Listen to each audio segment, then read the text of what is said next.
प्रथमा पाठा पाठ एक वाराणसी। वाराणसी सुविख्याता प्राचीना नगरी। सुविख्यात यानी अत्यधिक विख्यात, अत्यधिक प्रसिद्ध है। बनारस अत्यधिक प्रसिद्ध पुराना नगर है। इयं विमल सलिल तरंगायाः गंगायाः कूले स्थिता।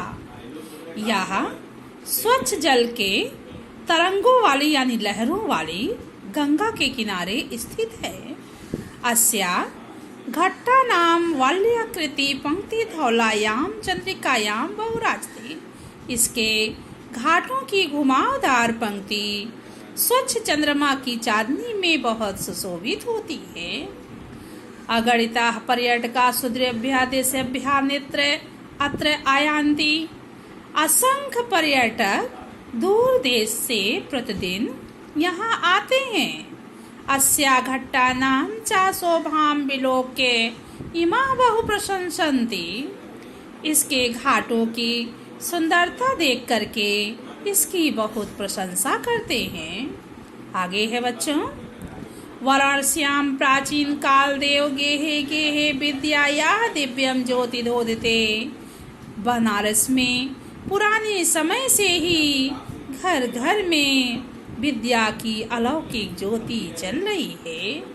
अधुना अपि अत्र संस्कृत वाग्धारा सततम प्रवहति। आज भी वहाँ संस्कृत वाणी लगातार बोली जा रही है। जनानां ज्ञानः च वर्धयति, और लोगों के ज्ञान को बढ़ा रही है। अत्र अनेके आचार्याः मूर्धन्याः विद्वांसः वैदिक वाग्यमयस्य अध्ययने अध्यापने च इदानीं निरता। यहाँ अनेक आचार्य श्रेष्ठ विद्वान वैदिक साहित्य अर्थात संस्कृत साहित्य को पढ़ने और पढ़ाने में आज भी लगे हुए हैं। न केवलम भारतीय अपितु वैदेशी का, न केवल भारतीय ही बल्कि विदेशी भी गिरवाण वाणिया देववाणी संस्कृत को अध्ययनाय अत्र आगच्छन्ति। पढ़ने के लिए यहाँ आती हैं, यानी देववाणी संस्कृत को पढ़ने के लिए यहाँ आती हैं। निःशुल्कं च विद्या गृह्णन्ति, बिना शुल्क के विद्या ग्रहण करते हैं, ज्ञान प्राप्त करते हैं। अत्र हिंदू विश्वविद्यालय, संस्कृत विश्वविद्यालय, काशी विद्यापीठम इत्येते त्रयः विश्वविद्यालयाः सन्ति। यहाँ हिंदू विश्वविद्यालय, संस्कृत विश्वविद्यालय, काशी विद्यापीठ, ये 3 विश्वविद्यालय हैं। येषु नवीनां प्राचीनां च ज्ञान विज्ञान विषयाणाम् अध्ययनं प्रचलित। यहाँ नए और पुराने ज्ञान विज्ञान विषय के अध्ययन करवाए जाते हैं। एषा नगरी भारतीय संस्कृते संस्कृत भाषायाः केन्द्रस्थलम् अस्ति। यह नगर या यह शहर भारतीय संस्कृति और संस्कृत भाषा का केंद्र स्थल है।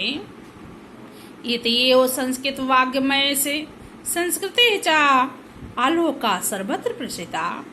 यहीं से ही संस्कृत साहित्य और संस्कृति का प्रकाश चारों तरफ फैला हुआ है।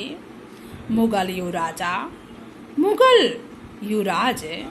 के युवराज दारा शिकोह अत्र आगत्य भारतीय दर्शन शास्त्राणाम अध्ययनम अकरोत्। मुगल के युवराज दारा शिकोह यहाँ आकर के भारतीय दर्शन और शास्त्रों का अध्ययन किया था। सः तेषां ज्ञानेन तथा प्रभाविता, वह इसके ज्ञान से इतना प्रभावित हुआ कि यत् तेन उपनिषदाम अनुवादा फारसी भाषायाम कारिता, जिससे उसने उपनिषद का अनुवाद फारसी भाषा में करवा दिया।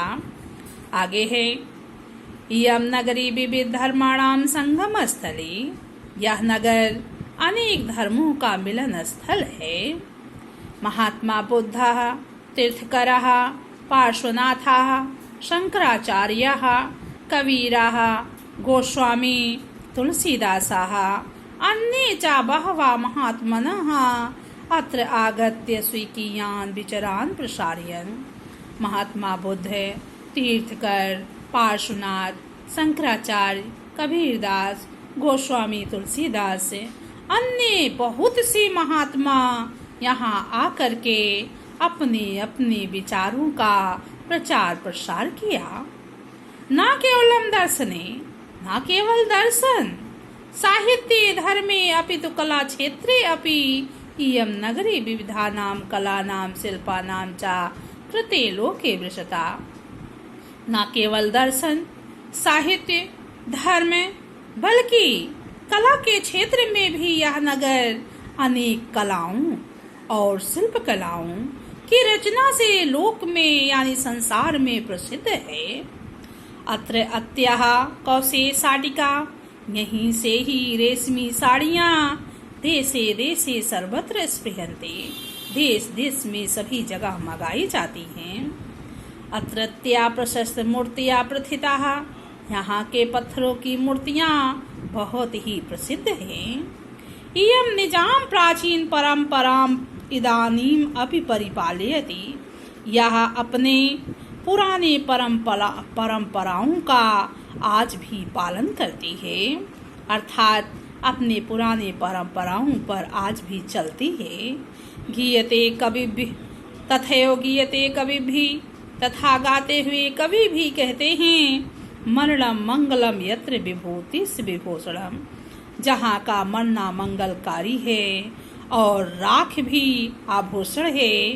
कौपीनम यत्र कौशेयम, जहाँ की लंगोट भी रेशमी वस्त्र की है। सा काशी के नियते, वह काशी किसके द्वारा मापी जा सकती है, अर्थात इसका वर्णन कोई और नहीं कर सकता है। धन्यवाद।